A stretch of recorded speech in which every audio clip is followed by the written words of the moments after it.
Okay, thank you everyone for coming. I'll just briefly introduce myself, and I'd like to welcome all the guests for coming today to this dedication ceremony for the Central Roll Call Room for Robert William Stewart. I'm going to go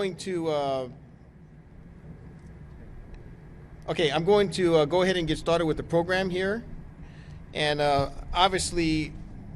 The importance of Black History Month here in the city of Los Angeles is going to be a running theme here, and we're kicking it off this month with this ceremony here on the Los Angeles Police Department. A little bit about myself. I'm Deputy Chief Alan Hamilton. I'm the Commanding Officer of Operations Valley Bureau. A little bit more about myself. You're probably wondering why I'm standing here. I'm currently the First Vice President of the Association of Black Law Enforcement Executives, and we are basically an organization that consists of lieutenants and above and command staff and civilian leaders, both inside the department and with our allied partner agencies that work towards improving and mentoring the up-and-coming African-American leaders on our department. We work very closely with the Oscar Joel Bryant Association, and we work to improve the department. So what we do is we look to improve, encourage, and motivate all of our current leaders and our future leaders here on the Los Angeles Police Department. It's an organization that was started back in the 70s by a group of command officers, and we've had it going ever since. So that is how I ended up here. In addition, a little bit about me.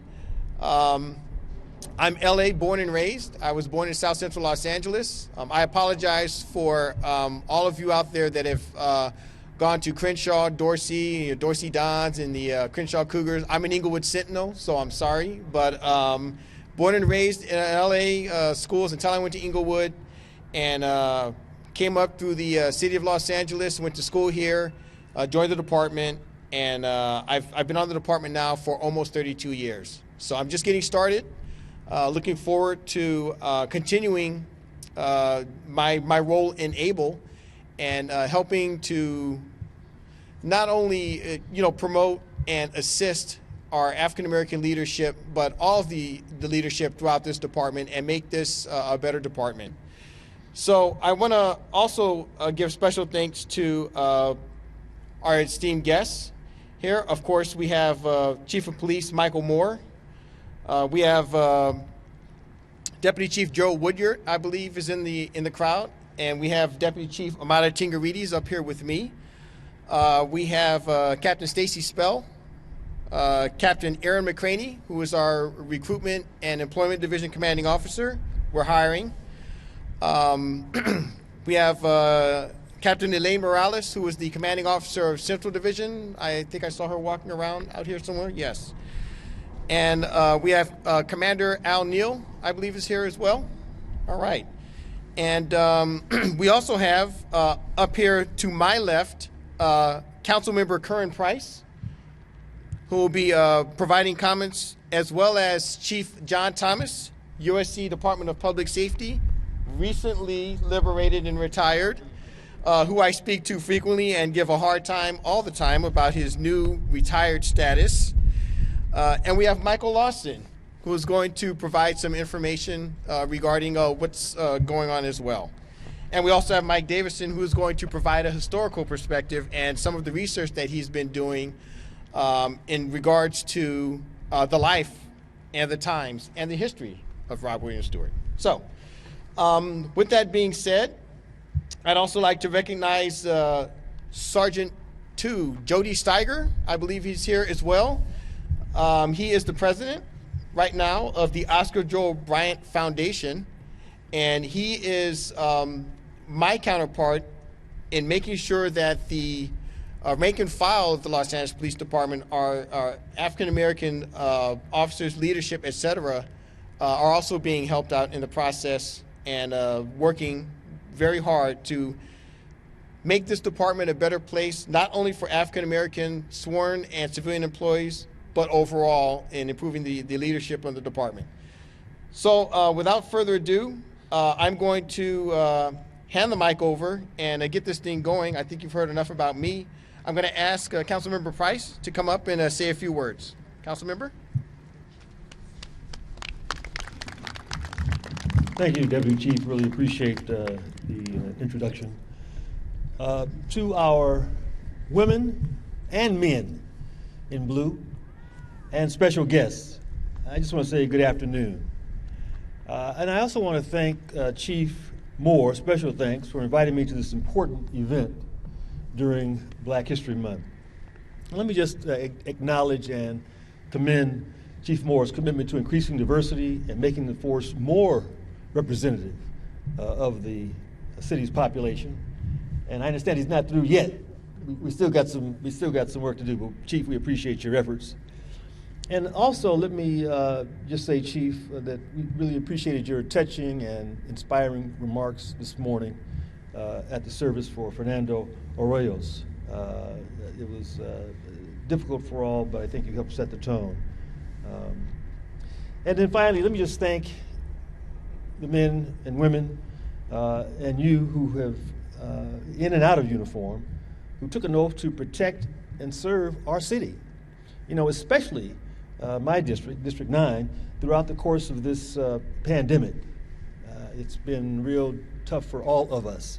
And I recognize there have been many officers who've succumbed to COVID, and I just want to give my condolences to the department and the families that were involved. They made the ultimate sacrifice while serving our community, and I just want to say thank you. During the summer of 2020, we saw hundreds and thousands of Angelenos flow into our streets, calling for racial justice and righting the wrongs from our country's past.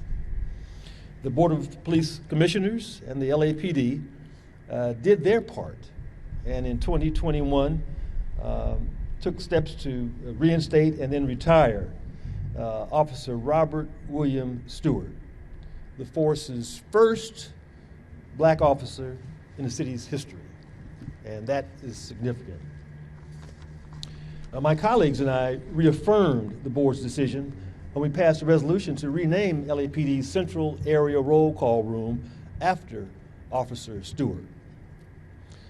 So as some of you may know, Stewart was the eldest of 11 children and was born into slavery in Kentucky. In his mid-30s, he traveled across the country to Los Angeles like many freed slaves did. He worked in a number of jobs to support himself and his family. His hard work and dedication to our city earned him an appointment to the LAPD in 1889.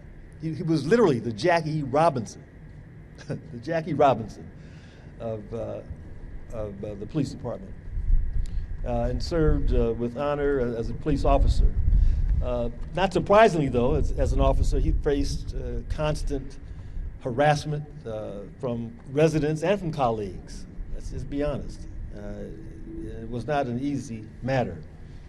Nevertheless, he was undeterred and continued to serve all Angelenos to the best of his ability. Some 11 years into his career, he was removed from the force after being accused of sexually harassing a white teenage girl. Now, he knew from the beginning that this was a trumped-up charge. It wasn't true. It didn't happen. Nevertheless, he was jailed, assumed guilty before any trial, and I understand he was incarcerated for several months. He was finally acquitted. I think there were 2 trials, correct? The first trial was a hung jury. Second trial, he was acquitted in less than a half hour because everyone knew it was just a bogus charge. Nevertheless, he was not taken back on the force. He worked the rest of his life as a janitor, a laborer, positions he held when he first moved to LA. You could imagine how that hurt him. Man of pride, man of dignity, a man of honor, and yet the profession that he loved, the profession that he served in so well, turned their back on him. The story of Officer Stewart is both remarkable and tragic.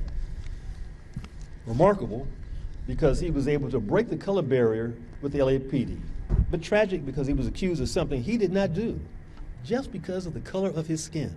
That was the only reason he suffered that charge. Our city's not perfect, but this recognition of Officer Stewart shows that it is never too late to admit a mistake, and to do the right thing. That's something that takes a lot of courage. And I think this is a significant way to pay homage not only to his family, but to his ancestors, and all of us who bear witness to it today. This is just what we want to see happen in our police department, because it is what the citizens and the people in LA deserve.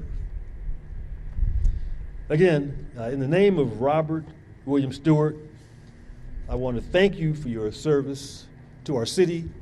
Let us never forget the injustice that was done and the need that we always have to do the right thing. Even when it's 100 years later, let's make sure we're doing the right thing. Thank you for letting me join you in this special celebration. Chief.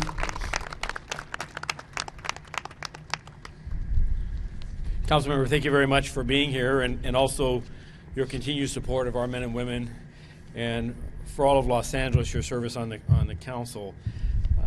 Today is long overdue, has been said. I want to first apologize to everyone here. This is California sunshine in February. Give you some solace, it's snowing in New York. So this is our effort, though, because of the ongoing pandemic and the dangers and the real risks that pose. We're dedicating a roll call room. And we're dedicating a roll call room, an initiative that started some 3+ years ago.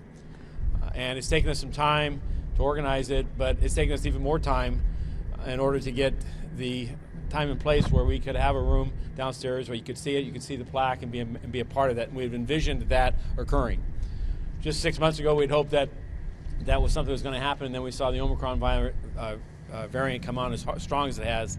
So I just want to say thank you again for allowing us here on this platform to conduct today's ceremony with safety in mind, as well as to honor a great man, a man who is a legend in this organization, and an effort today, a small part of us to try to make a bit right for the wrongs that we, as a department and as a city and as a country, caused him and caused his legacy. Yeah. There's a number of individuals here I want to thank that brought this about. Let me first say that Fred Booker, special assistant in my office, the office or the community relations section, came to me upon my appointment, and one of the things that was going on at the time, this was prior to the events of George Floyd, the murder, the civil unrest, the reckoning of this country, to social justice and criminal justice reform, social justice reform, issues of racial inequities and the wrongs as a society that we still have it going today, but brought forth an occasion of this man and his experience with LAPD as one of the first black police officers in Los Angeles. And I also want to thank JT, John Thomas, a man that I've known with a great deal of respect, and many of you know him as a former public safety director, the chief, if you will, of USC policing or public safety, recently retired. But what I know him is JT of LAPD. He retired here some 15+ years ago, and I remember as an up-and-coming commander, deputy chief, an individual who was committed to identifying in this department our past transgressions, where as an organization we had our own selves, as we pursued public safety, as we pursued the role of policing in the city, exercised the same types of racism, prejudice, and bias that we saw in our society.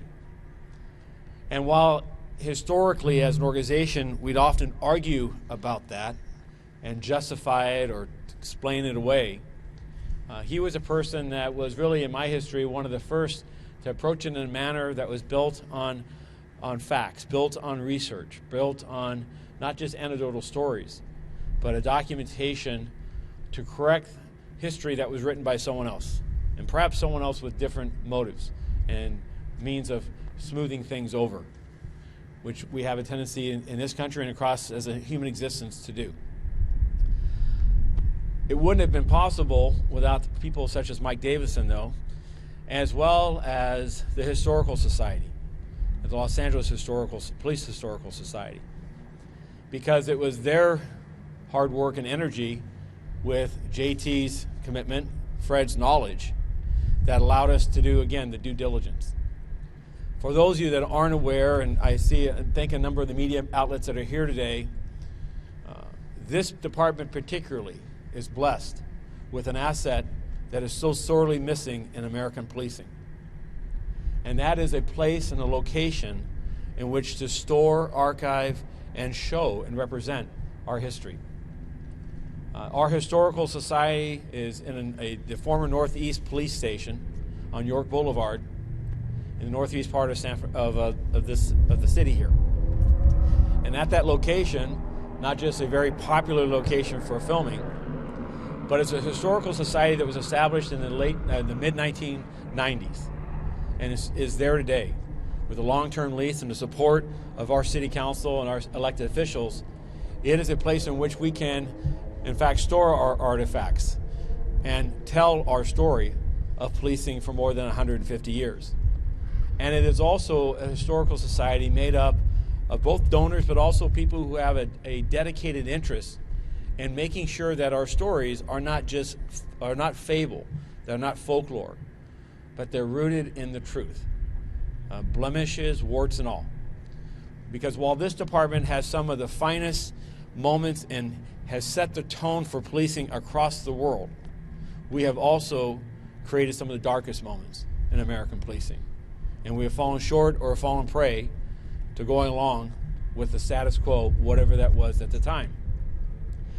And as a chief with 40 years in this organization, I've seen that. Unfortunately, I've been here long enough to see that history, if you will, as an own personal experience. But as I reflect back on 150 years, which we did 2 years ago, we were really kind of set at the time to tell all the good stories, to talk about the innovations in policing, and it wasn't so much about the rest of the story, as Paul Harvey would say. And it was in the efforts of Fred and JT, the Historical Society, and Commissioner Dale Bonner, who also asked us, well, what about 39th and Dalton? What about Rodney King? What about the instances of detectives being arrested attempting to commit a murder? What about these stories and stories? And including the injustices, whether you were a woman, a black, a Hispanic, and a member of the LGBTQ.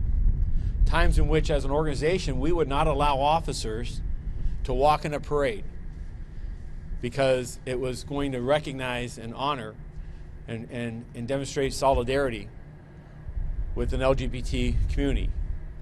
And while much of that has changed to the times in which we arrive today, in 2022, over the last decades, we've seen that we need to go back and update our account.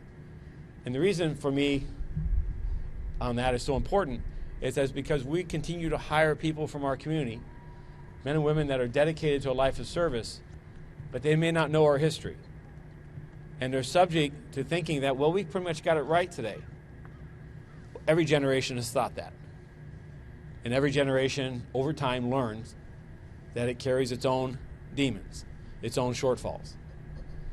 Fast forward into this aftermath of George Floyd's murder and the civil unrest and the calls for social justice reform and our development of our diversity, equity, and inclusion officer, Commander Flores, and our initiatives to look both internally and externally, this project has served very well. You're going to hear from the historian who did the research, the finer details. For those of you that have not seen it yet, I would encourage you also to go to YouTube. That's not a pitch for that particular vendor. But to go to CityView, Channel 35, who did a documentary, a great documentary in my view, that is over a 30-minute period, talks about the history of this great man and the path to here today, and also an opportunity to reflect upon the path forward. Downstairs, the roll call room. Why? That man there started as a footbeat officer a few short blocks behind me on Broadway. And so it is right and fitting that we name a location and honor a person who walked the streets in this area of town, even though it was more than 100 years ago. It's also a room where every member of this command starts their day. And they get to walk into a room and see that it is honoring a person for his integrity, for his service, his zeal for life, and also a bit of history about how we got it wrong in an effort to make it right. So that bit of humility in that last part to recognize that as we go about our work, we have to be mindful that while an organization may believe it's right, it doesn't make it so. And we have to always be mindful of how are our actions actually viewed and seen and interpreted, and how should we and can we adjust our path so that we build the trust and build the confidence in an organization that we're going to respect everyone. So in closing, this is a long overdue day. I apologize again for the venue, but let me assure you the venue, this building will stand for decades to come. It is a location that we will honor with this man's name and his lineage, and we will inform a generation going forward about this small piece of our history, but an important one, so that they recognize that our efforts in an organization as great as this is, that it's only made up of people, and that its greatest asset is that. And we must always treat them right and fair, and be reflective of the values that what we call our core values. Thank you all for being here. Thanks to my guests and everyone that has been a part and a play in this. It has mattered. Lastly, I'll close. The generosity of the Police Foundation cannot be overstated. Dana, thank you for being here as your executive director, as their executive director, and supporting the actual procurement of the plaque itself, so that we can make sure that it's a lasting tribute that withstands the test of time. God bless you all, and thank you very much.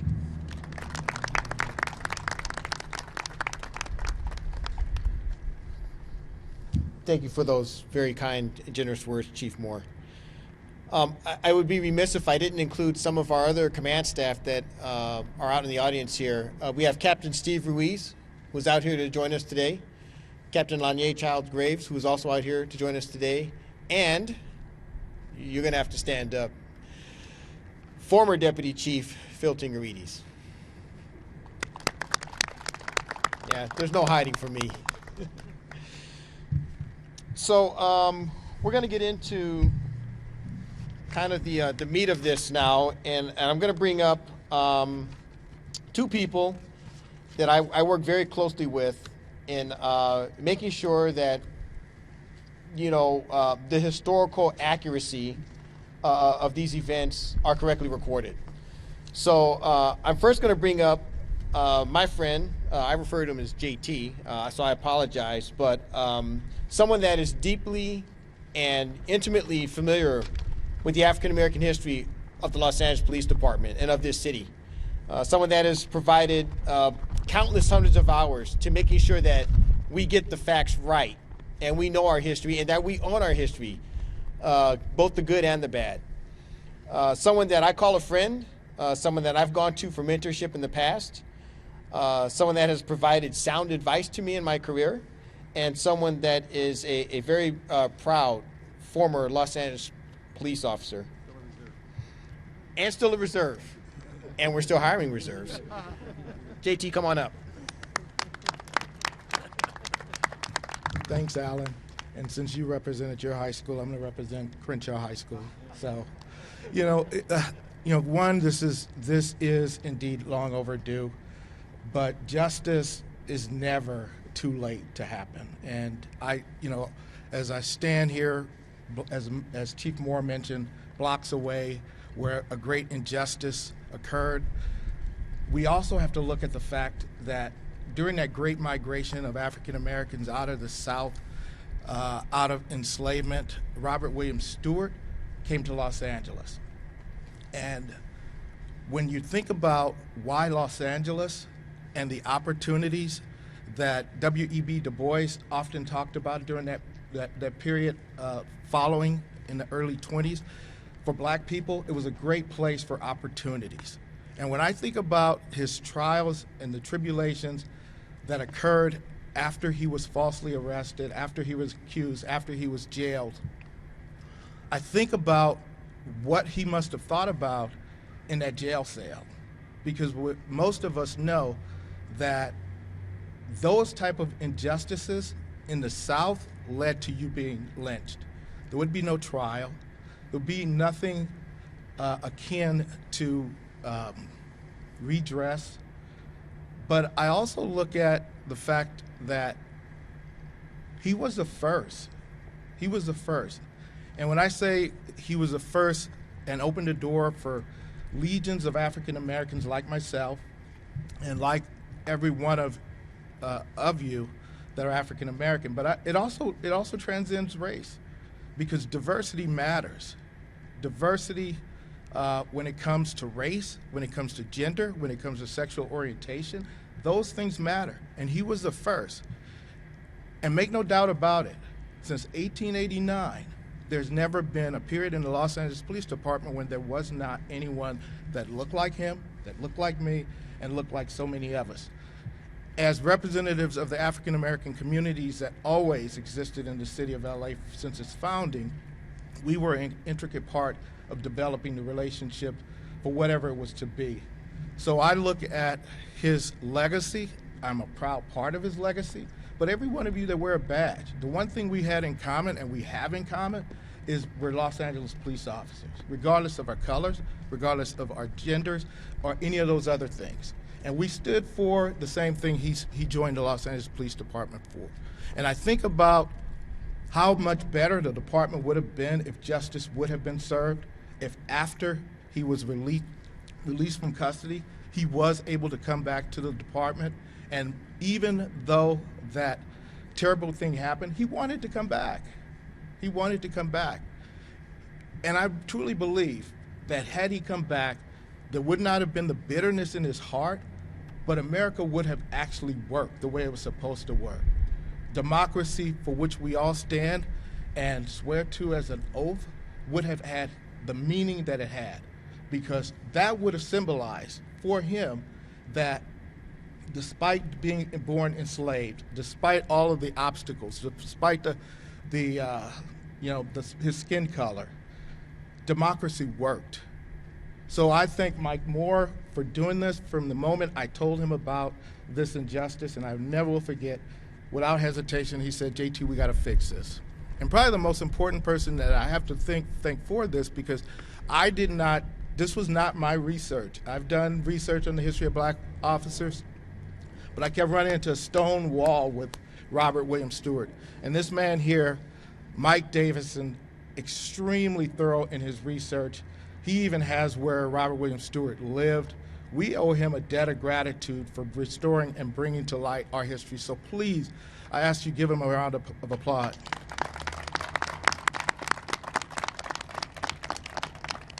And in closing, I'd just like to say, again, diversity matters. It's not really as important, what happened to him then, because this was common at that time. It really was. But Los Angeles and the Los Angeles Police Department represented opportunities, and it still represents opportunities. Opportunities to serve our communities and opportunity to make for a better and safer Los Angeles. Thank you for giving me this opportunity to speak.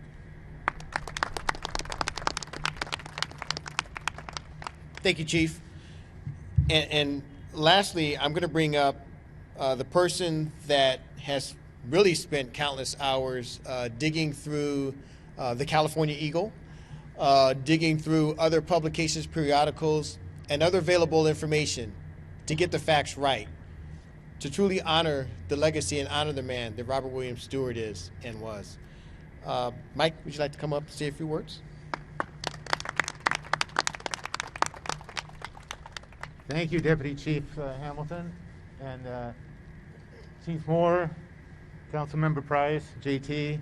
Especially big thanks to Chief Moore, because however many hours I might have sat on my brains hitting search on my computer, researching this, we wouldn't be here today if Chief Moore hadn't decided to make this happen. So again, thank you, Chief.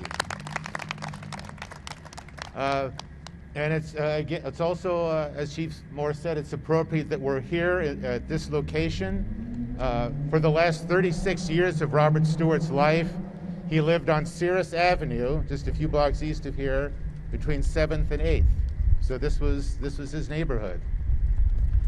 Now, why did I get into researching this?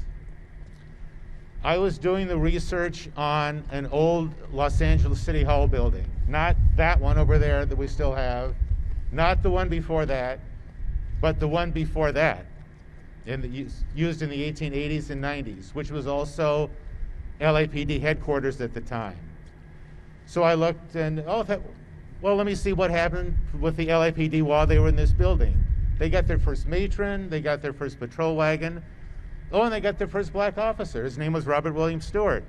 And he started as it was known at the time. They said it was started in 1886, but no one really knew what happened to him. So I thought, well, let me start digging into it. And I dug and dug and dug. And finally, the story began to fall into place. And I should also mention at this point that retired LAPD Lieutenant Rita Knecht did much of the genealogical research after my initial research was put on the internet, which, if you want to read the whole long story, it's over 30,000 words, so get comfortable if you're going to read it all at one swoop. It's previous Los Angeles.blogspot. That's where you can find the whole story. You can see where Stewart was born in Kentucky in 1850. He moved to Jeffersonville, Indiana about 1880, where one of the people he met was John Malcolm Glass, who later moved to Los Angeles and became chief of police while Stewart was on the force. Stewart then, after about 6 years in Jeffersonville, moved to Los Angeles, started working for a transfer company, taking care of their horses, and eventually, because of his political involvement, was selected to be one of the first 2 African Americans on the Los Angeles Police Department. And that was in March 30th, 1889, was the day Stewart and a man named Joseph Henry Green were appointed as the first 2 African American police officers in Los Angeles. Green's career only lasted about 10 months. He was let go when the size of the force was reduced, but Stewart, through his good work and his relationship with Chief Glass, was able to stay on the department until the horrible miscarriage of justice robbed him of his career, his reputation, and forced him to work as a laborer and janitor until he was 80 years old, basically until he died. So there are other stories that, like Stewart's, that are still to be researched, I'm sure. I didn't do anything heroic in doing this. Like I said, I sat on my brains and hit search a lot on my computer. So there are other stories that can be researched that are still out there waiting to be discovered. People who are police officers, firemen, and just everyday civilians that had to go through things like Robert Stewart did, but their stories aren't known yet. And hopefully there will be the interest in getting them told. Thank you.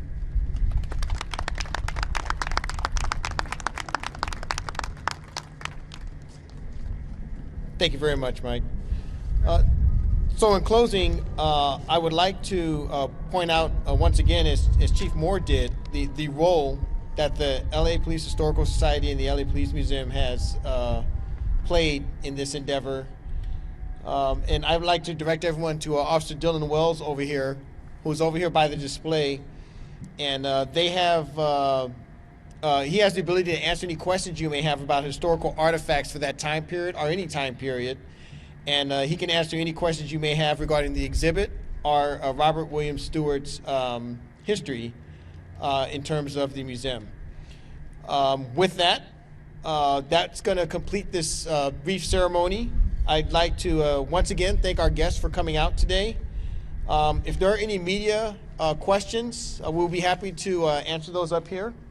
And we welcome you to walk through the Central Division roll call room. You'll be escorted downstairs and have a view of the Robert William Stewart Central Division roll call room. Thank you all very much for attending today.